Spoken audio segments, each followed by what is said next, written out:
بسم الله الرحمن الرحيم. السلام عليكم ورحمة الله وبركاته. هنتكلم النهاردة عن 20 جنيه سنة 1978 الملقبة ب20 جنيه القلعة أو 20 جنيه الحنطور. شوف شكلها اهي شكلها جميل، أجمل 20 جنيه، ودي أول 20 جنيه صدرت في مصر. دي أول 20 جنيه، الإصدار الأول من 20 جنيه اهي. أدي شكلها، شوف الظهر بتاعها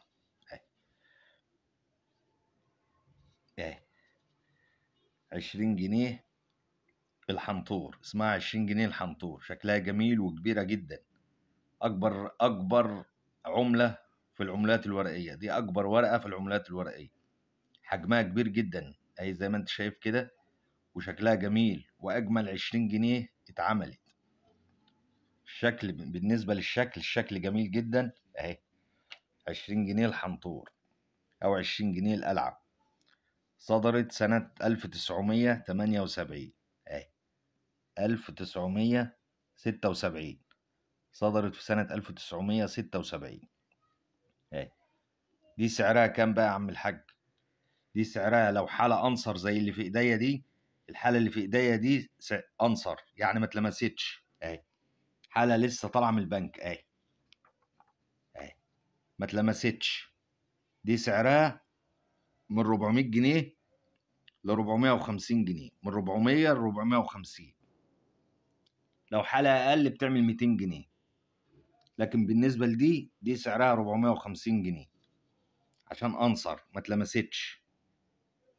لو معاك واحدة زي دي وأنصر كده ما اتلمستش، هتباع من 400 جنيه ل 450 جنيه، من 400 ل 450.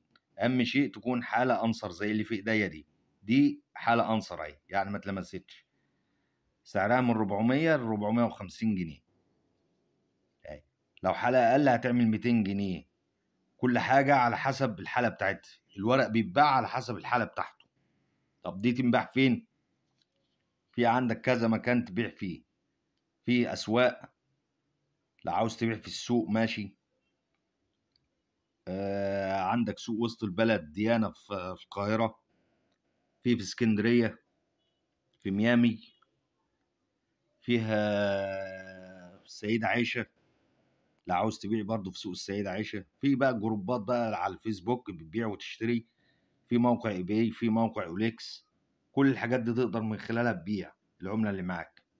اهم شيء تكون العملة حالتها زي الورقة اللي في ايديا دي، حالة جديدة كده وما فيهاش عليهاش قطع، ما فيهاش شخبطة، ما فيهاش حاجة. الكلام ده كله بيفرق في سعر العملة. دي اسمها 20 جنيه الحنطور اهي. لو عجبك الفيديو اعمل لايك للفيديو واعمل اشتراك في القناة عشان نجيب لكم كل جديد. ده كان سعر 20 جنيه الحنطور، والسلام عليكم ورحمة الله وبركاته.